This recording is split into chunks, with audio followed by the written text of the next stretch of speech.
Welcome to My Mic, Your Voice podcast. Today, I'm joined by the incredible talent Vyky Saiz. She's a filmmaker, visionary, and all-around creative force. We're diving into the story behind her latest short film, The Call, and everything that fuels her fire. So, Vyky, welcome to the podcast. Thank you for joining me. Thank you. It's great to be here. Absolutely. Now, my first question that we're going to dive into today with you is what was the aha moment when you knew you had to turn this idea into a short film, The Call? So it was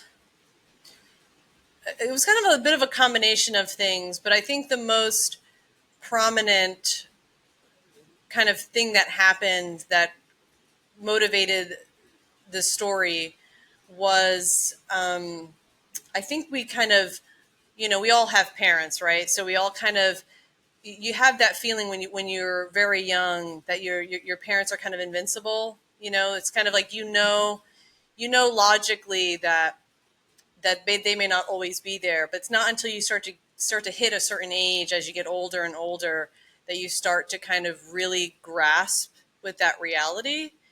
And that's kind of what happened to me, where I started to understand that I'm not a kid anymore and they're getting older, and kind of seeing those changes. And I just started to think about, well, I hope that whatever that last conversation I have with them, I hope is a good one. You kind of don't know what will be those last words to someone, before you kind of never get to speak to them again, unfortunately.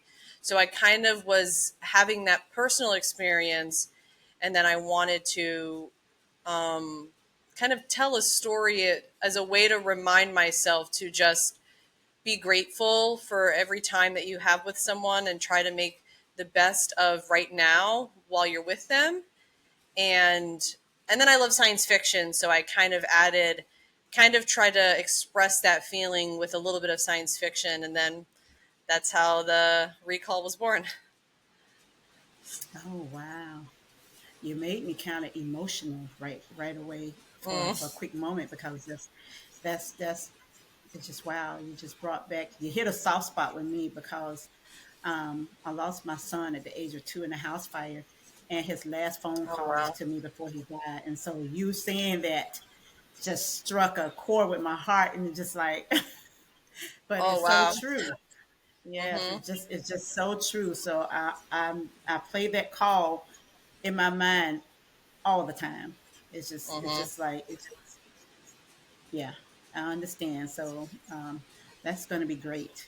Yes, I hope everyone get a chance to, fully understand it and appreciate what you're putting out there. Yes. Of course. Sorry, that just threw me for a loop there for a moment, but Yeah. No, I'm yes. sorry. I'm sorry, and I'm sorry for your loss. Thank you, thank you.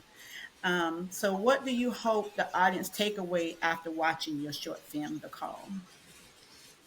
I mean, I think just a little bit of that, of just trying to be appreciative, and then try to just the only person we can control is ourselves. So always try to, and we won't always make the best choices. That's kind of the part about being human. But just to try to kind of remember to always try to put our best foot forward.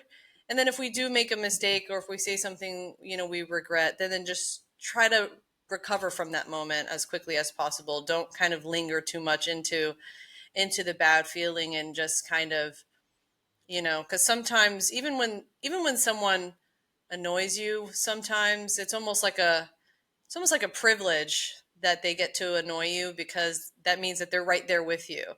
So Yes. even trying to see the light in kind of dark moments, and just kind of know that it will pass, and just kind of keep moving forward. So I kind of use this film as a reminder for myself every time I am getting a little bit upset or kind of overtaken by something. I try to remember, what was that message you were trying to tell yourself. And that's what I try to do with my films. And I hope that it's it other audience members can kind of have that little thing to remind them to try to always make their best choices. Absolutely. That is so true. Absolutely. I truly appreciate what you're doing. This is because I didn't really know the background of your short film and to hear you Yeah. explain it. So it's something for everybody to really think about. Absolutely. Yeah. And if did anything in this story reflect something real from your own life, kind of like what you was hitting on before? Yeah, I think that yeah, again, just a bit of that, you kind of have that moment, that, realization as you're getting older with your family. And also just like, even if someone hasn't lost someone just yet, even if they don't have that experience, we kind of all still, maybe we said things that we didn't say, and we've lost friendships or relationships and stuff like that, just by getting caught up in the heat of the moment. I definitely, there's a lot of people that um, I don't talk to, and it's not even because something bad happened, but you just kind of move on, or you move to a different city. And Yes. so just kind of like really kind of ruminating on that kind of, what was the last conversation I had with that person? What was the last conversation I had with that person? Was it good? Was it bad? Um, just thinking about that, probably way too much, but it ended up it ended up making this story come to life. And then I happened to, one day when I was in a art museum in Gainesville, Florida, actually, at the entrance of the art museum, they have a like an old payphone, and it's very rare that you see a payphone nowadays.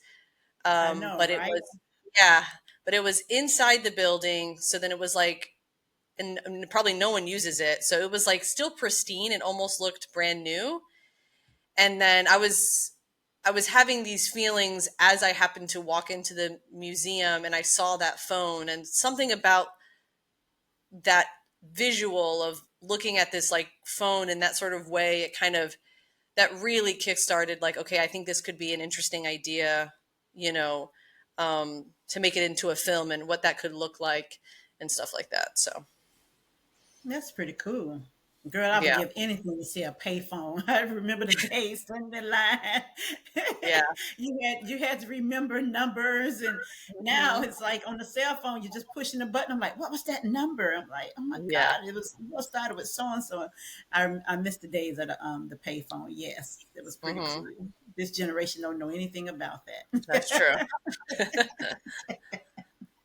Now, if you could cast anyone dead or alive, this is like your fun question. In Oh, your next film, who was getting the call? oh my goodness. That's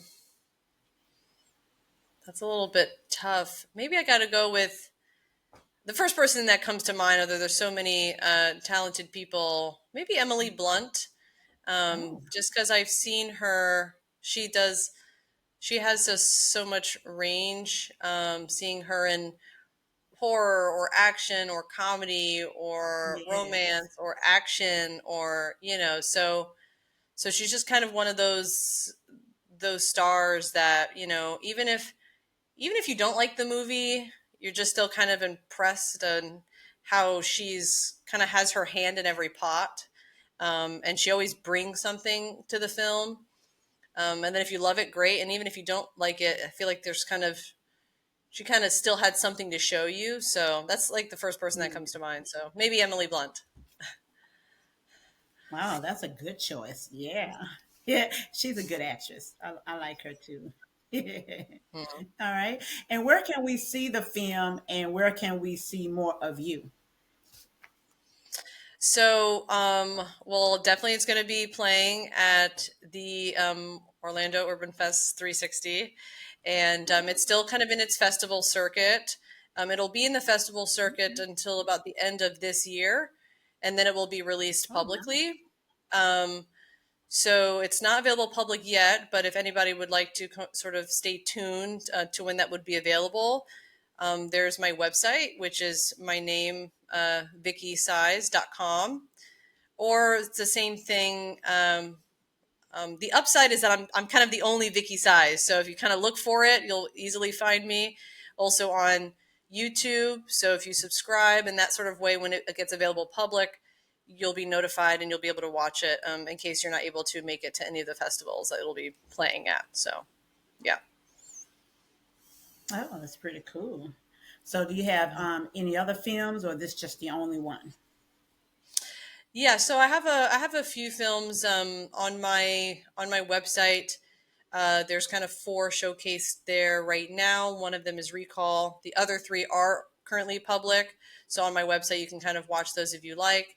I've got some other sci-fi, romance, coming of age. So I just kind of got a little bit of a mixed bag. And then for those that are interested in science fiction as well, they can also watch Restore, which is kind of it's another sort of science fiction short film drama about loss, and he's kind of like the last man on Earth, and he uses like holograms to kind of recreate a scene like from his life, like a memory from his life. And he's kind of like the last person on Earth, so he kind of places these things around to kind of see the people that he misses and stuff like that. So that's Restore. That was the first idea. Then came Recall, and I'm kind of slowly working towards building kind of like a collection of science fiction short films. Um, Okay. so it's kind of like one of the things I'm working on. So yeah, Recall. This one here is the next. It's the second installment, and then I'm working my way towards a third one right now. Okay, awesome. Any plans to like branch out outside of the short film and do like something major? Yeah, I hope so. I'm after this sort of third installment, which is Reflection. I definitely would like to, after that, start putting the effort towards making my first feature. So that's Oh, definitely nice. always been the end goal. I've been really enjoying making short films just because you can kind of, they don't take as much time. They're not as expensive, and you can kind of gather people for a short amount of time. But yes, I do hope to start to kind of step away and really, features are really kind of where a filmmaker is heard. So I'm excited for the opportunity to have that experience. Okay, nice. Well, I wish you all the luck with that, and I'm going to be looking forward to whatever you do. And have you had any acting classes before? You went to school for acting, producing? So I went to, I have done acting workshops when I was in LA. And actually, for this film, a lot of the actors came from this workshop, and the lead actor, Greg Binkley, he ran the workshop. He's a active working actor, and that was a great opportunity. I just joined it. That was in Los Angeles, and I just sort of joined it to learn a little bit more about acting, and then I got into it myself. As an actor. So that was a lovely experience. And then I do have my master's degree in film production at Florida State University. I went to their College of Motion Picture Arts. Um, so I am trained in that way as well with filmmaking. Oh, that is awesome. Yeah. Good job. And do you have any family members you like to cast in your short films, or you just you put out the call and people have to audition? A bit of a mixture. I think every film has been a mixture of either actors I've worked with before. Sometimes it's been classmates that I have found them to sort of be really versatile in their skill set. I have reached out to and just done traditional auditions. Like I tend to use Actors Access to find actors. So a bit of a mixed bag. I've also worked with non actors, just really just sort of non professional, or they weren't necessarily pursuing that. But I've reached out to them and said, I think you had the talent to do this in case you've ever wanted to try it. So I love working sort of with anyone who is excited to be there. So whether they feel like they are an actor or not, as long as they're excited to be there, and they put their and they try their best, then I'm up for it. Mhm. And how do you decide like what music score or who to use for like your short films? You put out it like an ad for that as well as people you know. So I actually work with my older brother. His name is Vishnu Saiz, and he's an extremely talented musician. You know, even if it's family, I can't work with someone who I don't you know you know don't really see their talent. Like, I'm not just gonna work with someone just because you know we're related or something like that. So I sincerely do enjoy the his creation and his musical talent, and it's been also a nice sibling experience to work Mm-hmm. together on that musically, and I kind of share with him my inspiration, and then to kind of see what he comes up with. It's been a great experience. So he's been he's been playing music forever, and he's much older than me, so it's kind of been a great experience to kind of be able to bond over this and work together collaboratively. Well, it's nice to have that family support and that Yeah, family, togetherness and so how does your parents take what you're doing, what they think about it? that's interesting because I remember prior to going to film school and prior to I always loved films and I was always writing them, but I never really did too much with them. I was a teacher, actually, a high school teacher for almost 10 Oh, okay. years. Yeah. So, then I had this opportunity with some friends to make a movie. I kind of just joined this team. And then after that, it was kind of like I was getting that itch, like, remember you wanted to make movies? I was almost 30 by this point, and I said, oh, am I really going to like leave, like quit teaching and start all over? And I said, okay, let me just apply for this one film school. If I don't get into this one film school, I'll just forget the whole thing. Then I happened to get in, and I was like, oh my goodness, what now? And I actually went to my parents and I said, you know, I was actually hoping that they would talk me out of it. I went to my parents to talk me out of it, to tell me this is a horrible idea. And then I went to them and I said, I have no idea what to do. Like, this is going to sort of totally change my life in a way that I'm not expecting, but could be fun. And I was just sort of waiting there, and my parents actually sort of looked at me and said, "We think you have something worth saying, so we think you should go go make movies." And I was like, "What? That's not what you were supposed to say." So okay, so that meant a lot to me, and I've been running with their advice ever since. So they seem to, and I mean, at this point, I was an adult and stuff like that. But it still meant a lot to me that they believed in me in that way. Yeah, and see, look at the end results. Aren't Yeah. the end results? Aren't you glad they said go Yes. do it? Yeah. For sure. And you said you was a high school teacher. Oh my God, you like Hmm. you just come out of high school yourself. Oh my, thank you.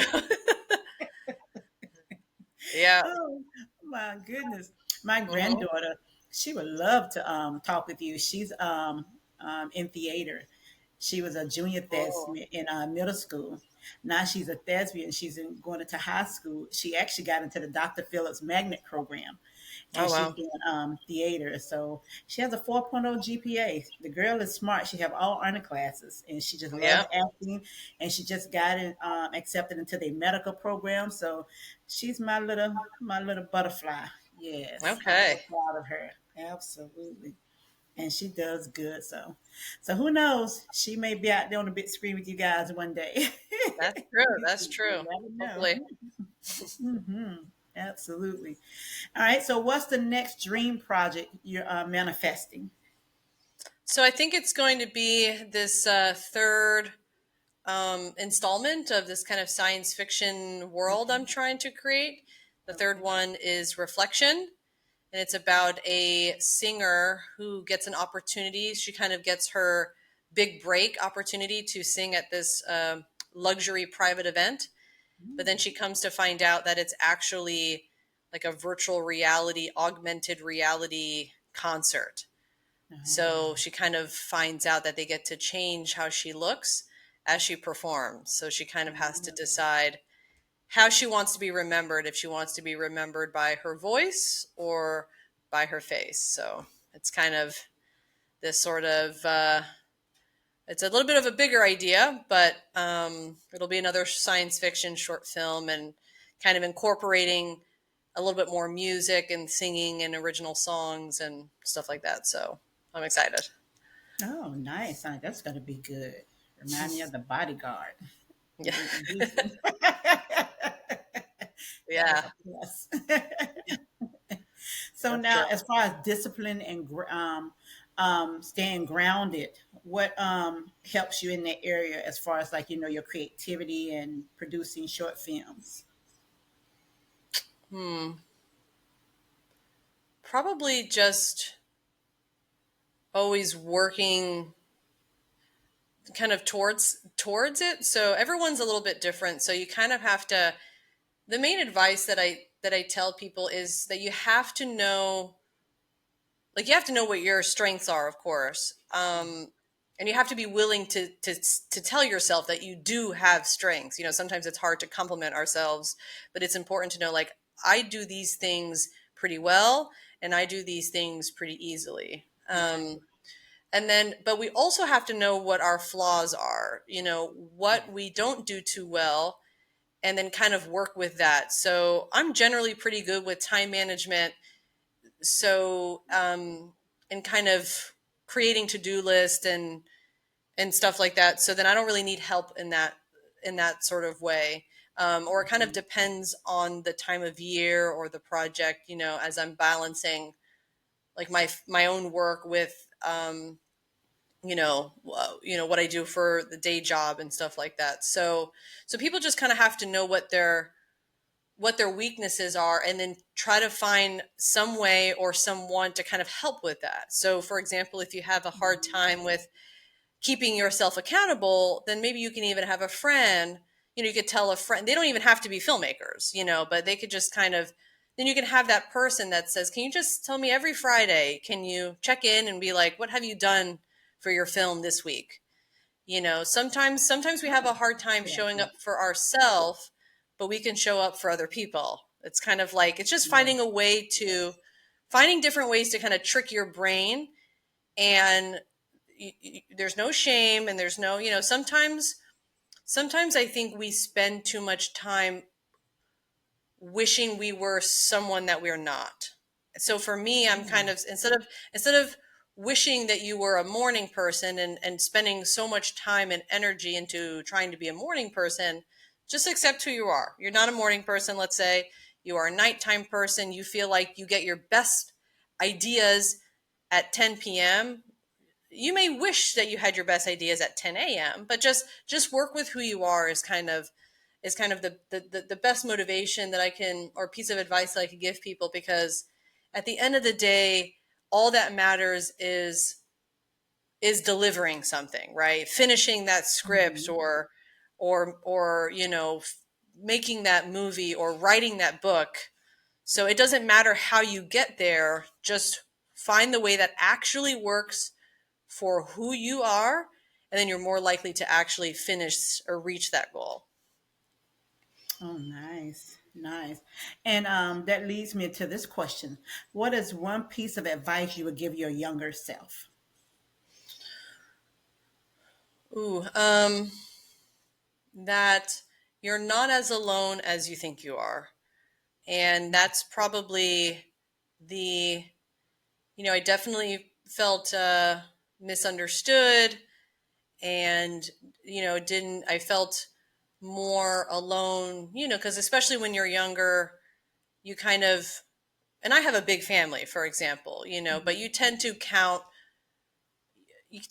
like based off of friends, how many friends I have, do I have a lot of friends? And it wasn't until I was older that I just, I wasn't a 20 friend person. I was like a three really close friends, and you Yes. kind of working, but for a long time I always just felt like, and I had a hard time appreciating that. I was always going by quantity over quality.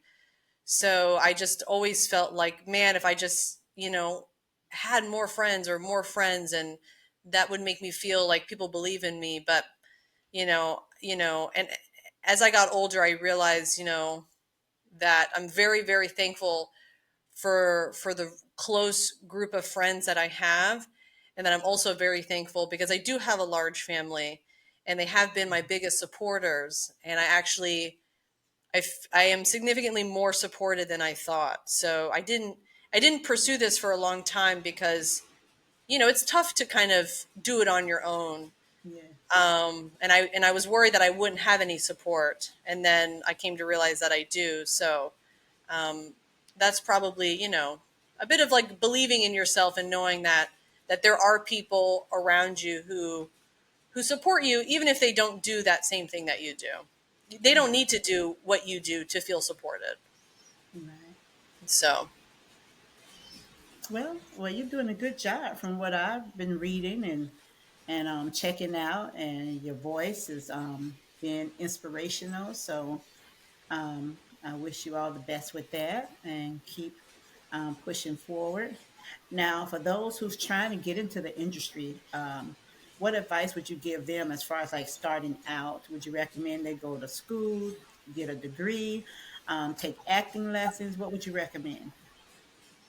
so, everyone's a little bit different. I think whether if someone goes to, I mean, I went to film school at Florida State University. I love the experience. I talk about them all the time, and they don't pay me to, but that's how much of a high quality industry standard experience that you can get there. So if you are interested in film school, it really should be at the top of your list. Forget this California, New York. It's kind of, it has an amazing curriculum that should be has a bit more of a spotlight on it than it should have more of a spotlight on it. But even for those that are not interested in film school, that they're kind of willing to like learn on their own, because there is like YouTube and things like that, and there's so much that you can learn for free. So I think the most important skill then for someone, if they don't want to go to film school, or they want to make films, or they want to get a little bit recognition, is that they have to be willing to put themselves out there. They Mhm. have to be willing to maybe go to different events and network and talk people up and say, hey, and how are you, and what do you do, and this is what I want to do, and be willing to kind of have those conversations, whether they're doing it in person, whether they're doing it through social media and connecting, whether there's different ways to talk and meet people. But film is very community oriented, so if people don't know who you are, then it's going to be tougher and tougher to kind of work in the industry. And then there's other things. There's a lot of programs, a lot of the small studios or larger studios, they have a lot of programs to kind of help people get their foot in the door. So I would tell people to do some research into that, depending on what they're interested in. And then the third piece is probably to just make movies. You want to be a director, make movies. You want to be a cinematographer, make movies. You want to be an actor, cast yourself in your own movie. Like, make movies and make it so people can watch them, and you keep doing that and you don't give up. So don't give up is probably the most important part. Yeah. And I would also think they would have to really have a passion and a drive because that's going Mm-hmm. to fuel their discipline to, to stay the course, and make it happen because people come up with ideas and have dreams and every day. But if they don't have that passion, that discipline, it's not going to come to fruition. So um, I agree with you. Yeah. So you have to be Yeah, dedicated to the cause. for sure. Absolutely. Yes. So now, when you're not in a film mode or a producer mode, what do Vicky do to unwind and relax and just take a break from everything? What's that like for Vicky? So, most commonly, it's probably like, I mean, I love movies and TV shows. It never ends with me. So, and I'm actually pretty meticulous. I actually kind of track what not movie shows, what movies are coming out, what TV shows are coming out that I want to watch. So definitely there's still, if I'm not making something, I'm doing my first love, which is watching stuff. So I tend to watch a lot of things. I also enjoy video games, and listening to podcasts. And then more recently, within the last year or two, I got significantly into fitness, and that kind of helped just kind of keep my mind and my emotions on track. It's been a it's been a surprising experience. I just, from when I started to where I am now, I just, I didn't have any particular goals. I just kind of knew that this, it's like we all know it's good for you, right? But Right. how do you find a way to stick to it? So it's been an ongoing journey, I suppose, to kind of see what I like to do, Mm-hmm. and just have fun with it.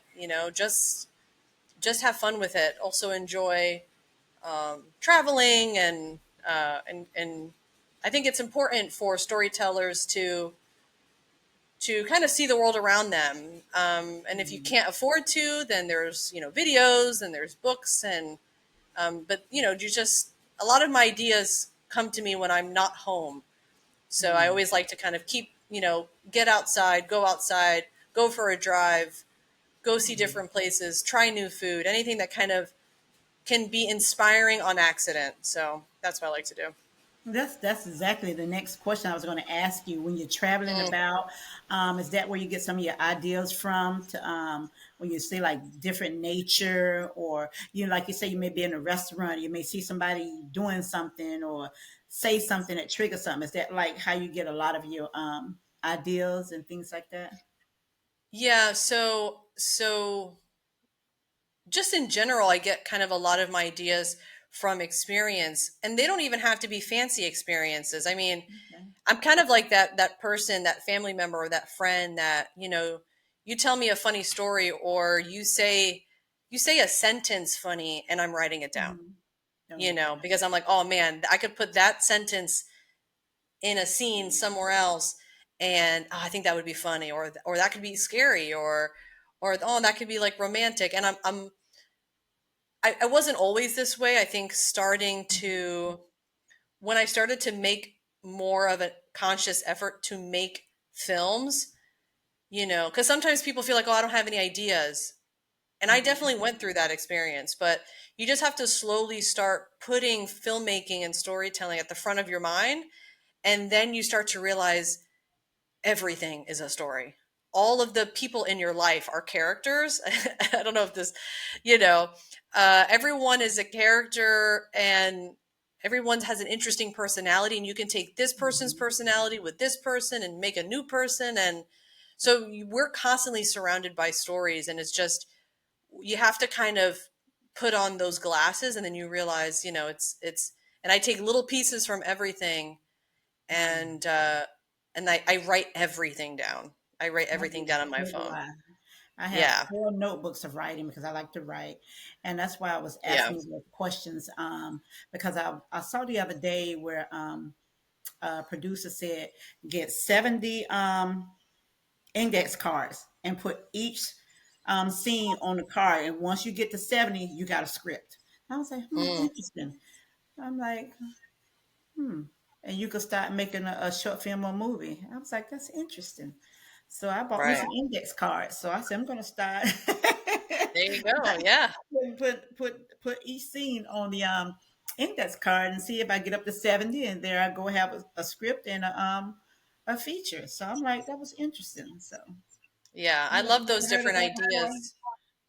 Yeah. Yeah. I've heard something similar that was like that, kind of like 50, or just different, Mhm. similar numbers, where it's kind of, yeah, you kind of start with the scenes, the like the headings first, and then the writing comes easy because you're just like filling in the spaces.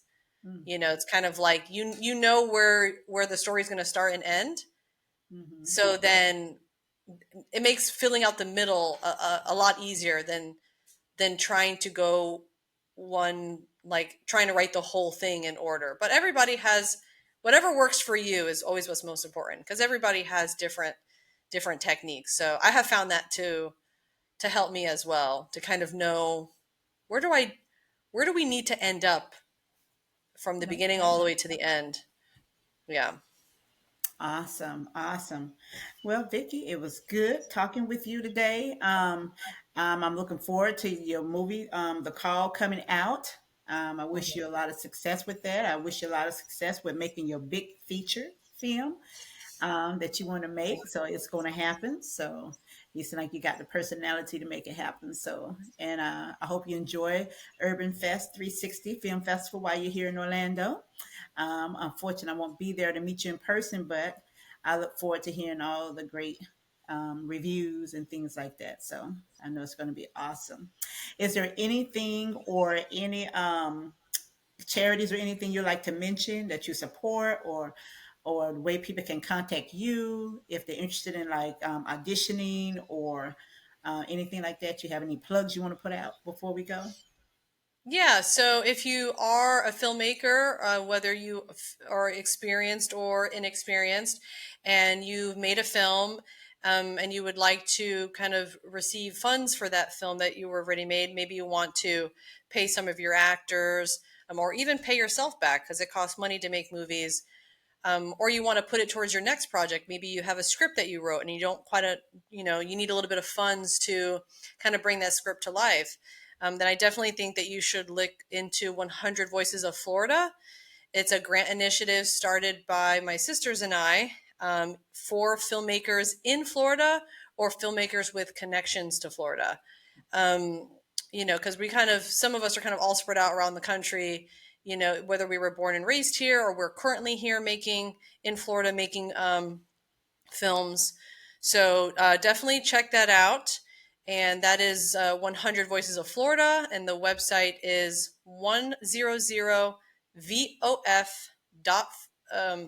Sorry, I'm getting the website and the social media mixed up. So the website is 100VOF.com.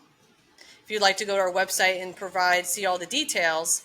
And then we do also have Instagram, and which is linked to the website. But if you rather go straight to Instagram, then that's 100VOF.film. And you can follow us there and kind of see our updates and stuff like that. But I think it'll be good to check out the website to kind of see everything that we talk a little bit about, the grant. You can see our judges, you can see the past winners and finalists, so you get a bit of a bigger picture. So we're out here trying to support filmmakers, trying to represent the state a little bit more. We got so much creativity here, and we're excited to kind of let those filmmakers shine. And then if you're interested in reaching out to me, then you can get my contact information from my website, and that's VYKYSAIZ.com. So my name, VykySaiz.com, and there's a contact sheet there. And yeah, if you're interested, have any questions, interested in collaborating, maybe interested in auditioning, as Brenda mentioned, yeah, just let me know. I'm excited to talk to you. And thank you, Brenda. It was great to be here. Awesome, awesome. Well, Vicky, thank you so much for joining me and sharing your light, your creativity, and vision. It's been a pleasure having you on the show. Can't wait to see what you do next. Everybody, once again, Vyky Saiz, and thank you for joining my Mike Your Voice podcast. You enjoy the rest of your day. Thank you.